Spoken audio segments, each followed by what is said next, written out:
Simulan natin na linisin nating baga sa magitan ng mulin extract. Hindi kasi mawala ng kwan, ng ubo. At saka iniika ako pagminsan. Kaya nag-order ako nito. Palak tayo ngayon ng 3 patak sa tubig. Isa. Okay.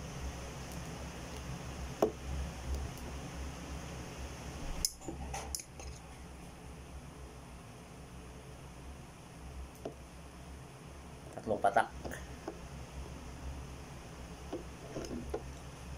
Ayun, inumin na natin to.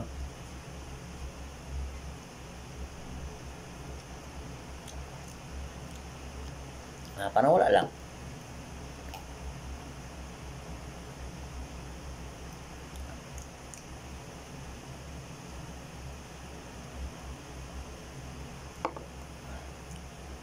Masarap ang lasa niya.